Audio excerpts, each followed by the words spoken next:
meu nome é Patrícia Brasileiro, o nome de guerra Brasileiro.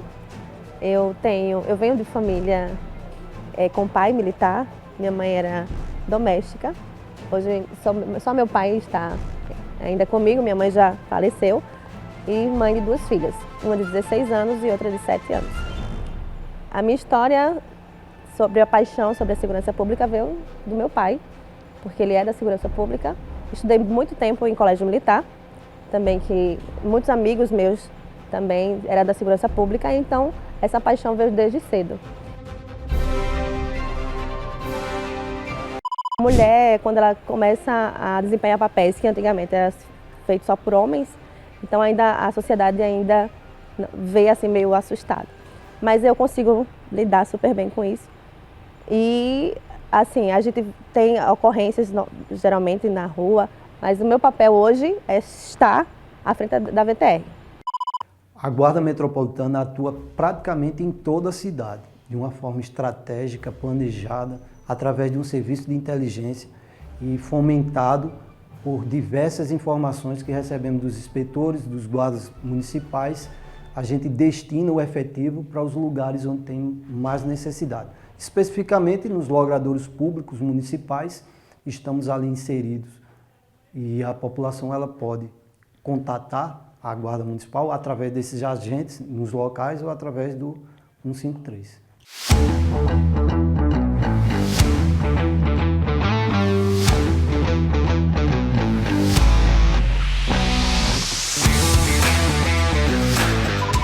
Nós estávamos num ponto base nosso, que em outro ponto da cidade, no Parque Lagoa, é um cartão postal muito atrativo aqui em João Pessoa, frequentado tanto pelos pessoenses como por turistas, por demais pessoas que vão lá para a prática de exercício físico. E um casal que estava frequentando o parque, eles vieram nervosos e nos deram detalhes de um jovem que tinha um comportamento que para eles era considerado hostil, um comportamento muito no intuito de que as pessoas dessem. Ele estava pedindo, mas ele estava pedindo de um jeito muito estranho, a cintura ele levava a mão e o pessoal tinha receio, o casal chegou a afirmar que tinha receio de que fosse uma faca e que tentou avisar outras equipes, no caso até da polícia, e fazendo o trajeto deles perto da guarda, eles vieram até a equipe e deram detalhes. Deram detalhes de roupa, deram detalhes do comportamento dele e da possível localização. E o interessante é que enquanto nós estávamos coletando esses dados, vimos ele. Estava ao alcance da visão, né? E vimos ele vindo em nossa direção. Quando percebeu que estávamos em direção ao mesmo, quando as informações já nos davam conta de que era aquela pessoa que o pessoal tinha descrito, a gente foi em direção desse jovem. Porque até então a denúncia era que ele poderia estar com uma arma branca tentando ou possivelmente iria tentar roubar, para praticar um ato infracional. O termo correto é praticar um ato infracional. É porque a gente percebeu que possivelmente era um adolescente, era menor de idade. E no início ele se mostrou muito nervoso, era até uma coisa esperada quando a pessoa recebe uma abordagem, ele fica um pouco nervoso, então isso não era incomum de acontecer.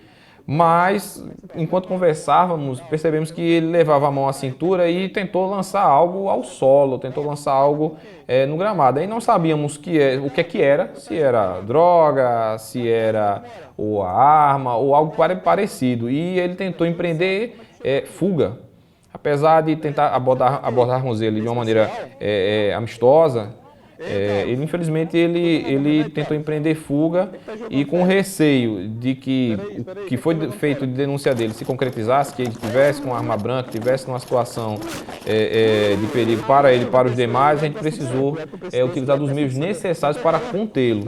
O que diga-se de passagem, não foi fácil, ele não foi colaborativo. E nesse caso a gente tem que ter todo um trato. Tenha calma. Chama o Samuel. Chama o Samuel. Segura a mão, segura a perna. Tenha calma, colabore com a gente. Para que cause o menor dano possível à pessoa e que a gente possa elucidar, que até então eram denúncias e a gente precisava confirmar o teor dessas denúncias. Como ele não colaborou, passou mais sinais de que poderia ser verídico as informações que ele nos passava, as pessoas nos passavam, né? Conseguimos contê-lo, conseguimos colocá-lo sentado no banco, percebemos de início que poderia ser uma pessoa com problemas psicológicos ou psiquiátricos. Colocamos ele sentado no banco, tentamos conversar com ele, ele falava palavras desconexas, ele demonstrava ter uma sede que, independente da quantidade de água que dessemos a ele, não cessava, voz trêmula, palavras desconexas, um comportamento distante. Então a gente percebeu de imediato que poderia ser um problema psicológico ou psiquiátrico, ou o mais grave, poderia ser uma reação a um consumo de alguma substância que poderia, nesse caso aí, estar afetando o organismo dele. Então, de imediato, solicitei que a equipe chamasse uma equipe do SAMU. A equipe do SAMU veio, tentou também um diálogo infrutífero, tentou levá-lo à ambulância para poder fazer a averiguação dos sinais vitais e pasme, né? Colabora? Tá boa? Tá boa? Quando percebeu que não tinha nada demais e nenhuma vítima veio, eu disse, vamos chamar o SAMU para ver. Se é psicológico, psiquiátrico ou efeito de alguma substância, né? Entendeu? Então, fica tranquilão aí. Consegue puxar a mão aqui? E aí, se você consegue puxar a mão? Vou tentar. Por favor. Não.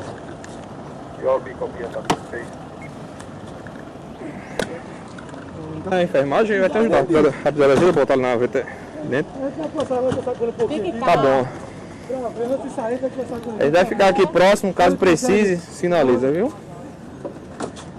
Os sinais vitais dele, para a faixa etária dele, de idade, de peso, de altura, estava totalmente acima dos padrões desejados, esperados para uma pessoa com as características dele. Até foi interessante que o enfermeiro ele informou, disse, olha, os sinais vitais dele estão acima do esperado, estão bem acima do esperado. Está tão alto que a gente suspeita que pode ser efeito de uma overdose. Está tão alto que é necessário que uma unidade de suporte avançado, uma unidade com um médico, tenha que vir para poder acompanhá-lo, porque a gente tem receio de que ele sofra, como é que eu posso dizer, ele possa apagar, passar mal, ele possa ter um mal súbito e ficar inconsciente.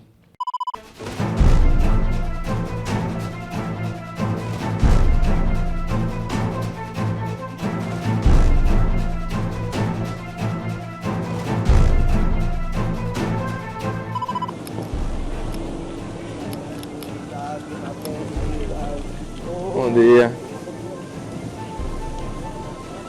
Bom dia, jovem. Diga aí. Você vai ser revistado, viu? Bota as mãozinhas na cabeça, se virem. Colabora comigo que vai dar tudo certo, viu? Você parecendo um ninja aqui, me assustou, vai assustar todo mundo aqui, bicho. Como é teu nome? Eu tô aqui vendendo essa água aí. Tá vendendo a água? Desse jeito tu vai assustar o povo, ninguém vai comprar tua água não, pô.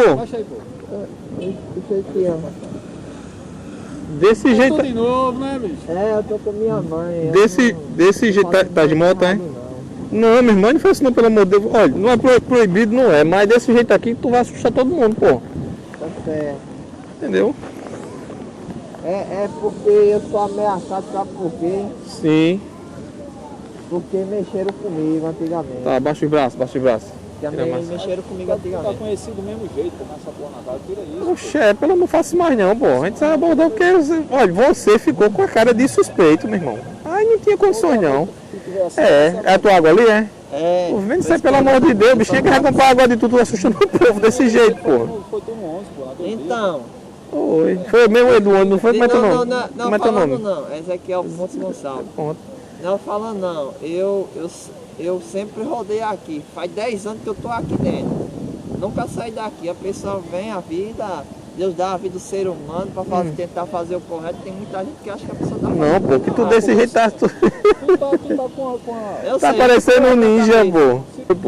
Olha o que aconteceu. Se ele tivesse visto teu rosto na primeira vez que a gente passou, ele teria dito, se aquele bicho não faz mal ao pinto, mas você de jeito aí tu estás aqui, a tua garrafa tá bem ali, pô. Até pra tu vender tua água fica difícil. Fica difícil, porque tu estás aqui, o negócio tá aqui. Eu achei que esse negócio fosse daquele do rapaz.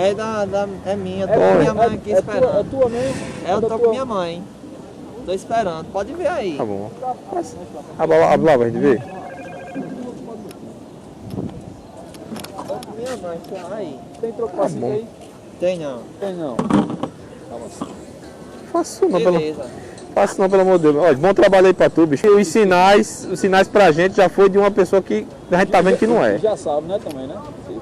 A gente tá de olho aqui na área. É. Tá Ei, certo. bom trabalho pra tu aí, viu? Desculpa. Nada, faço. Eu tô quieto. O que acontece também em muitas situações é que se você não entende bem os sinais, você pode tratar de um jeito diferente. Nós percebemos que não era um jovem em situação de ato infracional, mas era um jovem com problemas de saúde. Perguntamos se ele tomava medicação controlada, se tivesse tomado, se tomou naquele dia. Então, veja, o que parecia ser uma situação de menor em situação de vulnerabilidade, em situação de ato infracional, se mostrou uma pessoa com um problema de saúde que muito se assemelhava a uma overdose. Se ele tivesse passado despercebido, ele poderia, por um pedestre, por uma outra pessoa, ser interpretado de um outro jeito e ter recebido, talvez, a reação de pessoas, dos outros pedestres, de uma outra forma, de uma forma mais agressiva. Ou ele poderia ter se submetido a um risco, já que o centro da cidade é um local de grande trânsito de carros, motos, ônibus. Então, assim, no perímetro da lagoa, alguém tinha que se importar. E foi a guarda.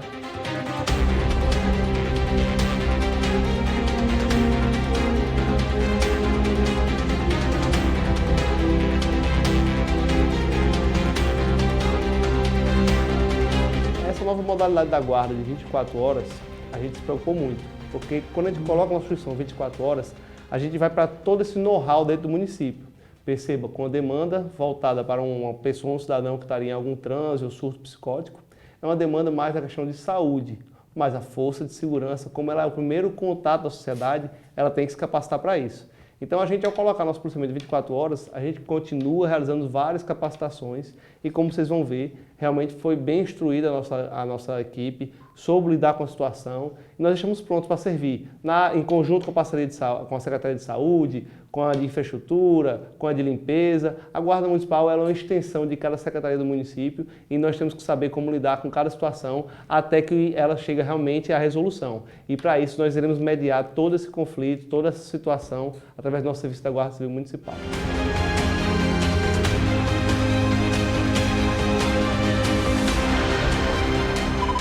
Dicas de segurança que a gente pode ter, você que atua, você que trabalha pela manhã, à noite e precisa do transporte público, evite estar carregando bolsas nas suas costas, celular no seu bolso, sem que você consiga estar observando esse equipamento, para que não aconteça de as pessoas praticarem furto, que é muito comum acontecer, principalmente dentro dos ônibus. Eles devem ser mantidos o mais escondido possível dos olhares espertos dos bandidos. Preferencialmente coloque à frente, sob a sua vista e, se necessário for, se você achar melhor, não levar qualquer produto que tenha um valor que chame a atenção. Essa seria a melhor forma de você evitar. O melhor remédio é a prevenção. E, inclusive, é isso que a guarda, é o valor que a Guarda Municipal ela aplica no dia a dia. Ela está presente nos locais para evitar que aconteçam esses furtos, esses vandalismos. É a melhor forma que tem.